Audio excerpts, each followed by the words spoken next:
Hey everybody, Daniel here from Basement Tech. Well, often I talk about going to Hamfest or Ham Radio Swap Fest.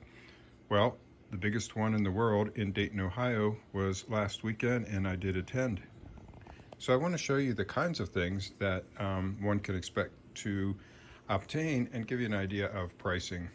As always, at Hamfest, things are typically used, and even if they're new, you have to ask yourself why somebody might be selling it and is it in new condition.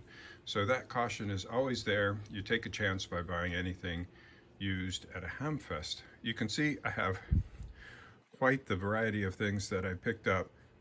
I'm going to go through very quickly and just sample some of them and let you know how much they cost and what I think the advantage was in buying them. So I'm going to start over here.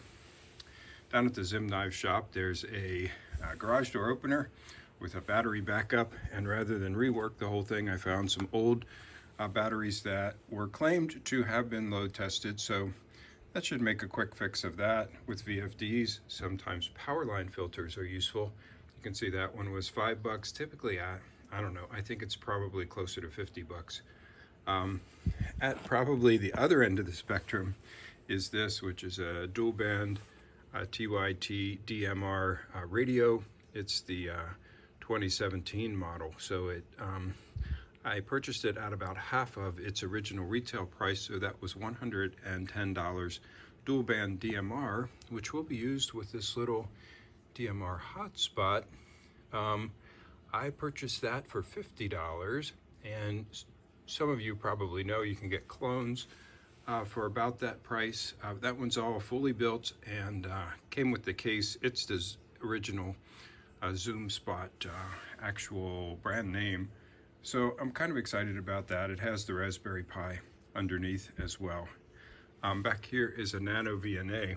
Now, those of you who know Nano VNAs, you can pick up the device itself super cheap, but it's really no good without those little calibration slugs that are laying in there. So was $30. Probably not a super bargain, but something I wanted, particularly those slugs. I actually have another Nano VNA that I bought for $5 without the slugs, and it's kind of useless in that way. This to the right is a up converter.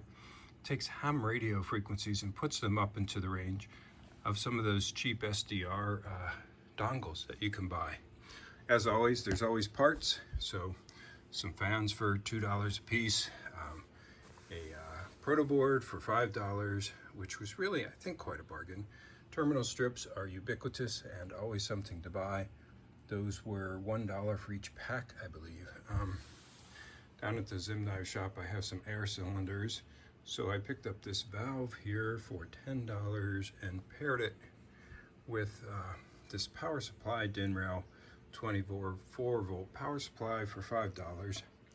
This is a Bluetooth audio interface for your stereo, $5. This dummy load, which is kind of neat, it's Army surplus. It's a good example of what I mean by sometimes buyer beware. I gave it a quick test. The power meter does move, but it seems to be uncalibrated, so I'm going to have to figure that one out. I was able to clean up the connector, make it shiny and new. But I'll have to dig into that, and probably I can find the manual online for that. More fans, more parts, and that kind of rounds things out. These fans, I think I went on and on about last year, but I'll do it again. They're sort of a micro squirrel cage fan thing. They move a lot of air and they're super quiet. So there you have it. That's all of the things that I got at the Dayton Hamfest last weekend. In addition to, buying and selling things, there's always camaraderie and fun to be had with other hams. I managed to catch up with some grade school friends there who are also hams.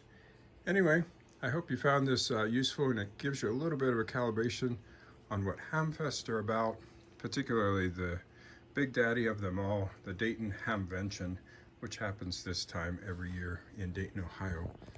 Thanks for watching. If you like it, thumbs up. And if you'd like to see videos like this or about CNC, factory automation, my pond, my aquarium, please subscribe. Thanks. Bye.